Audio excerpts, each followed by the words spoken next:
Heto na nga.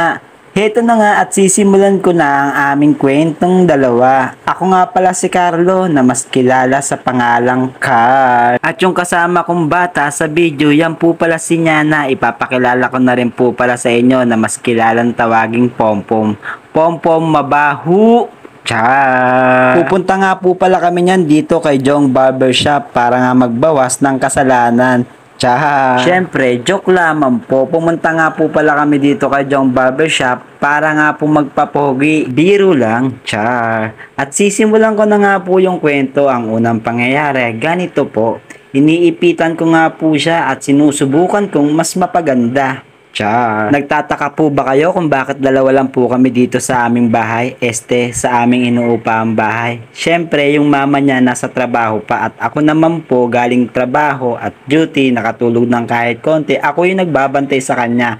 Alternate lang po kami sa pagbabantay para makaminus kahit naman papano sa aming gastusin sa inuupahan naming bahay.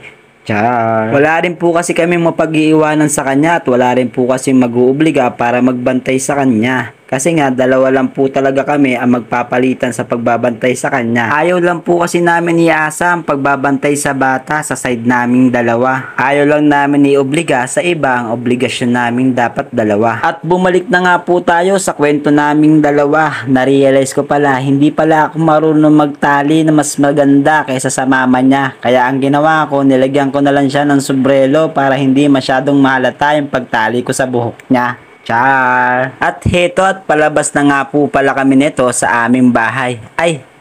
Sa aming inuupahang bahay. Isasarado ko lamang yung pinto para hindi po kami manakawan. Char! Wala naman kaming importanteng gamit sa bahay kundi malalaking appliances na panggamit namin sa araw-araw. Kung sakali man may magtangkang magnakaw, bubuhatin nila yon at makikita ng kapitbahay. Char. At bumalik na nga po tayo sa ating kwento at sa puntong ito, naglalakad na nga po pala kami dito sa Eskinita, sa marikit na Eskinita papunta sa aming patutunguhan. Ito kasi yung pinakamalapit na daan para mapuntahan po namin kaagad ang aming pupuntahan. Char. Ikaw ang binibini na ninanais ko. Char. At naglalakad na nga po kami niyan sa mainit na daanan at lansangan. Tanghaling tapat niyan kasi nga mahinahabol nga po talaga akong oras niyan kasi kailangan kong magpagupit ng buhok kasi nga po kailangan sa trabaho namin maging presentable para naman po hindi nakakahiya sa mga taong nakakakita sa akin kapag nasa trabaho ako.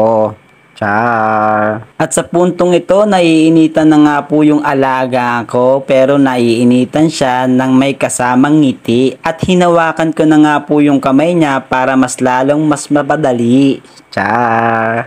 At heto, nandito na nga po pala kami kay Jong Barbershop para nga magbawas ng aming kasalanan. Char. Siyempre, titingin muna ako sa salamin niyan kung sakaling may magbabago ba sa itsura natin ngayon o sa gagawing gupit niya.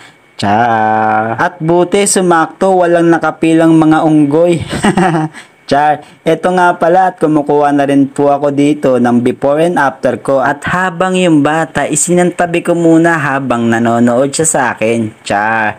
Ito at nagpapapogi pa nga ako niyan. Titignan natin kung may babago ba sa itsura natin yan. At ito si Jong Barbershop. Ito yung laging gumugupit sa aking buhok. Ito lang po kasi yung sumasang-ayon sa kapagian ko kapag ako yung nagpapagupit sa kanya.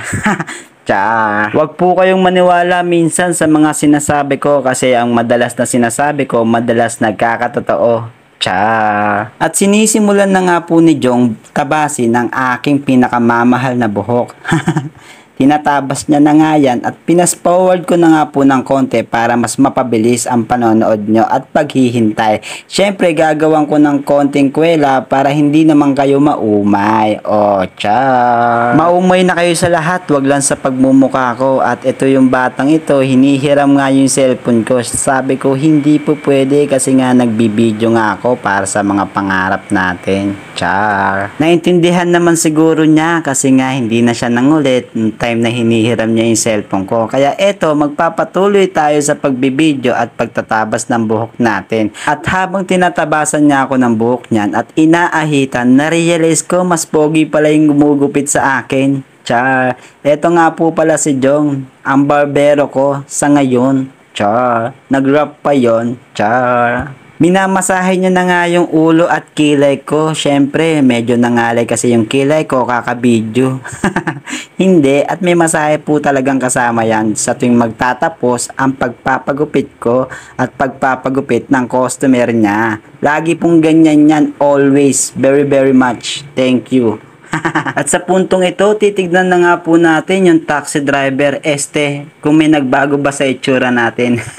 Yan, binidyohan ko na nga po yung sarili ko para maipakita sa inyo ang pag-alis namin. Char, nagpasalamat na rin ako sa kanya kasi nga nakapagbayad na ako at nakapagpapogi na ako sa wakas. Yeah! Yung bata, akala niya pupunta kami sa lolay niya, sa mama ko para makita sana yung pamangking ko na si Queenie at dumaan nga kami sa basketball court. Tinitignan ko yung mga kabataan na naglalaro doon na kasing galing ko dati nung mga panahon naglalaro pa tayo. Char. It's a prank lang, hindi po talaga ako mahilig maglaro ng basketball. Pero dati sinubukan ko po mag-basketball pero nung time na nabagok ako at napilayan ako, hininto ko na at bumalik na tayo sa ating kwento.